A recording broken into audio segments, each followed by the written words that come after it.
नशा जो करता है इंसान, नशा जो करता है इंसान, उसका कभी ना होता कल्याण। नशे की लत जो जारी है, ये सबसे बड़ी बीमारी है। मेले लगते हैं शमशानों में, मेले लगते हैं शमशानों में, आज उसकी तो कल अपनी बारी है। परम सम्मान्य नीर क्षीर विवेकी निर्णायक मंडल, सोशल मीडिया में उपस्थित मेरे प्यारे भाइयों बहनों, मैं अंशुल ठाकुर, राजकीय वरिष्ठ माध्यमिक पाठशाला नित्थर की छात्रा, आप लोगों के समक्ष जिस विषय को लेकर उपस्थित हुई हूँ उसका शीर्षक है तंबाकू विरोधी दिवस। तंबाकू विरोधी दिवस 1988 से हर वर्ष 31 मई को मनाया जाता है।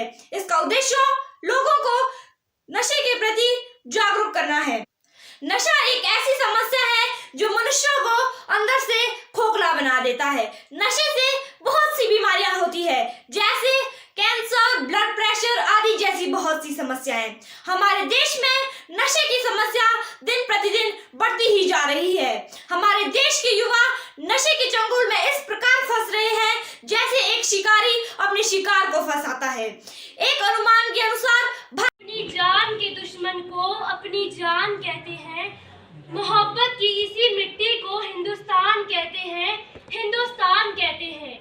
जो आंखों से दिखाई दे उसे कहते हैं खामोशी, और जो दुनिया में दिखाई दे उसे तूफान कहते हैं। जो ये दीवार के सुराख है साहब, जो ये दीवार के सुराख है, चाइना, अमेरिका, पाकिस्तान साजिशों का हिस्सा है, मगर हम इसे अपने घर का रोशनदान कहते हैं, अपने घर का रोशनदान कहते हैं।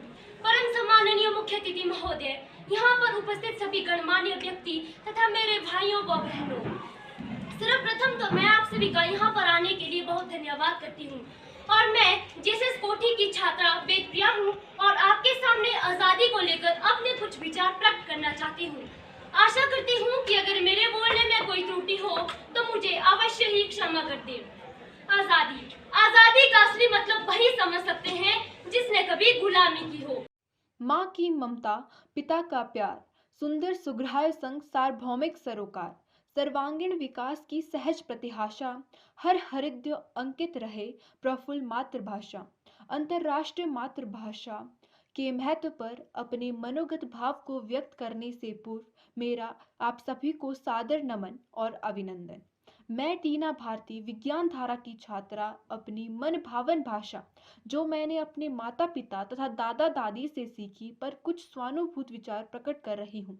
जिस भाषा के द्वारा मैंने अपने बड़ों से शिष्टाचार और लोकाचार सीखा वह मेरी मातृभाषा है।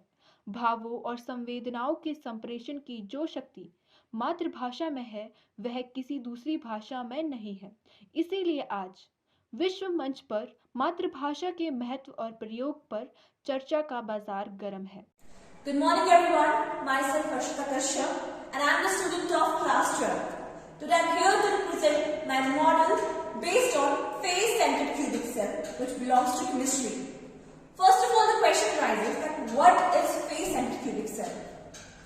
It's a type of solid which tells us how particles are arranged in different manners, in different styles.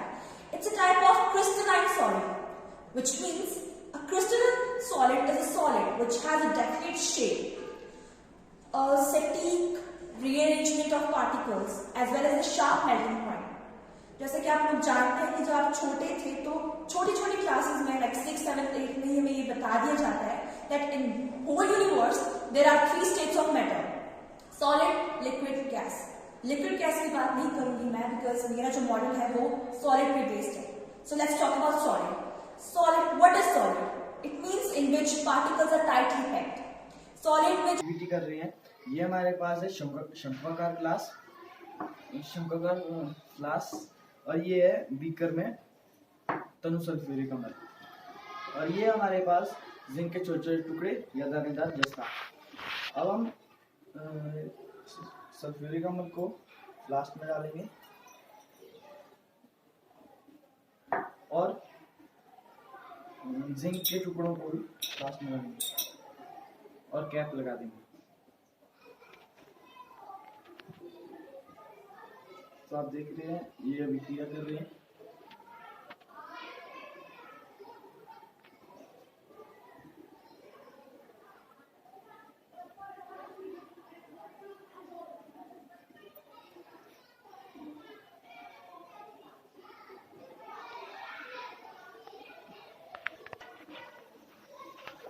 तो आप देख सकते हैं ये अभिक्रिया कर रही है।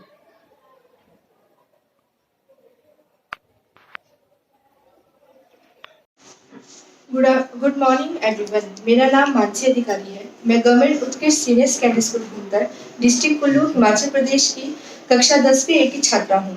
आज मैं आप सभी के सामने कार्बन में आबंधन सहसंयोजी आबंध के संबंध में प्रस्तुति देना चाहती हूँ।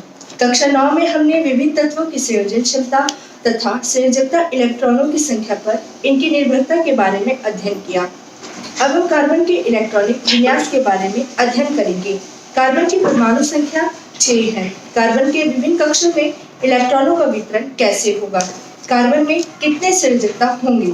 हम जानते हैं कि बाहरी कोश को पूरी तरह से भर देने अर्थात उत्कृष्ट गैस विन्यास को प्राप्त करने की प्रवृत्ति के आधार पर तत्वों की अभिक्रियाशीलता समझाई जाती है। आयनिक यौगिक बनाने वाले तत्व सबसे बाहरी कोश से इलेक्ट्रॉन प्राप्त करके या उनका ह्रास करके इसे प्राप्त करते हैं।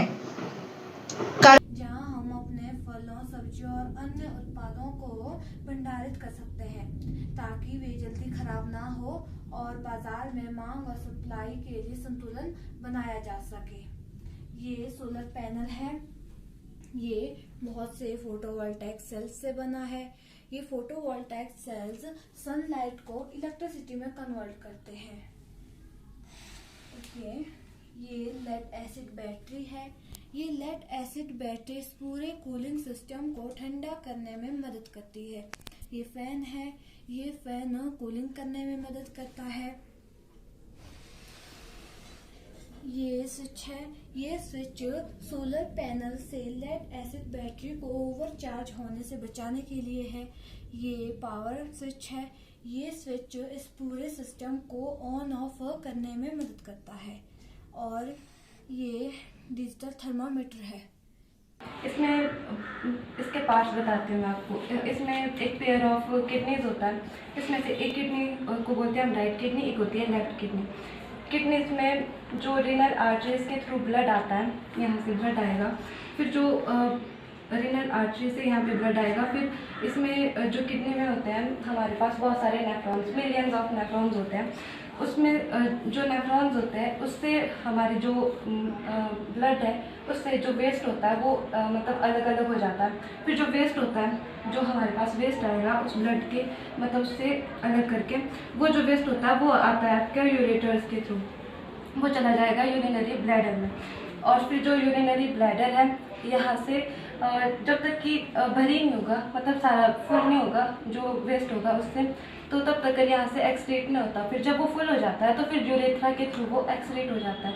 मतलब कि हमारी जो एक्सक्रीटरी सिस्टम है इसके पार्ट हो गए kidney. Hello everyone, I am student of Government Senior Secondary School Mohal and in Standard 11. So आज मैं आप सबको हैंड वॉशिंग के बारे में कुछ बताऊंगी और मैं आपको उसकी ज़रूरतें और उसका मतलब समझाऊंगी। कई लोग क्या करते हैं, हाथ इसी तरह से मतलब धो लिया तो हो गया। नहीं, हैंड वॉशिंग का असली मतलब सिर्फ हाथ धोना नहीं है, हाथ को अच्छे से धोना है और इसे 20-30 सेकंड लगाकर अच्छे से धोना है। ठीक है, तो ये बात तो हमें पता है कि हैंड वॉशिंग ज़रूरी है। ये चीज़ हमारे लिए ही नहीं, हमें आस पड़ोस वालों को और अपने घर में सबको इस बात को अच्छे से समझाना होगा कि हैंड वॉशिंग हमारे लिए ज़रूरी है। ठीक है, तो हैंड वॉशिंग बच्चों के लिए तो ज़रूरी ही है और अगर बच्चों में ये आदत होगी तभी हमारी जो अगली जनरेशन है वो भी इस आदत में अच्छी होगी। आपको तो ये पता ही होगा कि हैंड वॉशिंग कितने संक्रमणों को रोकता है, कितनी बीमारियों को हमें होने से रोकता है। और आजकल तो कोविड-19 है, तो इसमें तो हमें हाथ बार बार धोने ही चाहिए। नमस्कार, मैं मीनाक्षी राजकीय वरिष्ठ माध्यमिक पाठशाला कोठी से 12वीं कक्षा की छात्रा हूं। आज मैं आप सभी के समक्ष प्राइमरी हेल्थ सेंटर कोठी में हुए कोविड-19 की टेस्ट सैंपलिंग से अवगत करवाना चाहती हूं, जिसका सर्वे मैंने और मेरे सहयोगी सौरभ और कुलदीप ने 19 फरवरी को किया। इस सर्वे रिपोर्ट की हमने एक ग्राफ तैयार की जिसको हमने एज वाइज और पॉजिटिव केसेस को परसेंटेज वाइज निकाला। हमारे पास टोटल टेस्ट सैंपलिंग 346 हुई, जिसमें से हमारे पास पॉजिटिव केस 28 आए और नेगेटिव केस 318 निकले। एज वाइज 0 से 10 एज ग्रुप के मध्य हमारे पास टोटल 12 सैंपलिंग हुई, जिसमें से 6 पॉजिटिव आए और 6 नेगेटिव आए। इसकी परसेंटेज हमारे पास 50% निकली। इसमें एक खास बात यह है कि इसमें एक बच्चा जो कि मात्र 45 दिन का था वो भी कोरोना पॉजिटिव पाया गया। इसके बाद 11 से 20 आयु के मध्य हमारे पास 159 सैंपलिंग हुई जिसमें से 2 पॉजिटिव पाए गए। और इसकी एट ऑल, मैं government senior secondary school Bushahri की +1 की छात्रा हूँ।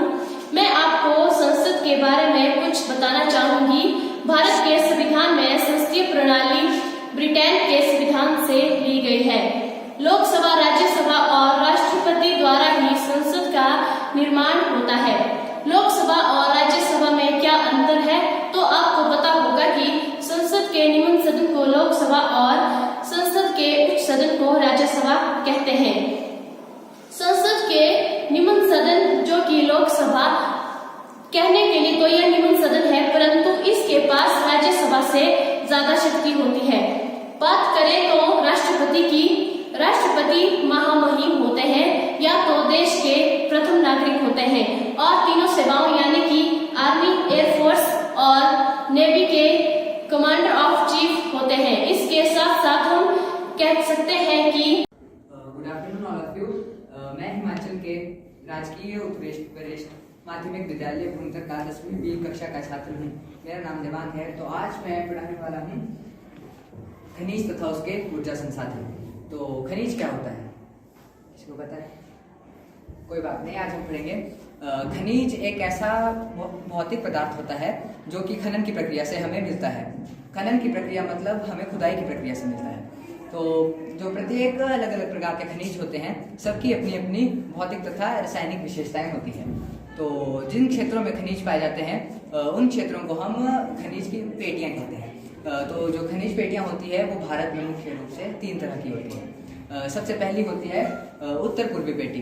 उत्तर पूर्वी पेटी हमारी इस तरह से पाई जाती है, यहाँ पर उत्तर पूर्वी पेटी होती है। उसके बाद अगली आती है हमारी उत्तर पश्चिमी पेटी जो यहाँ पर होती है। अगली होती है हमारी दक्षिण पश्चिमी पेटी जो इस तरफ की होती है। तो सबसे पहले है हमारी उत्तर पूर्वी पेटी।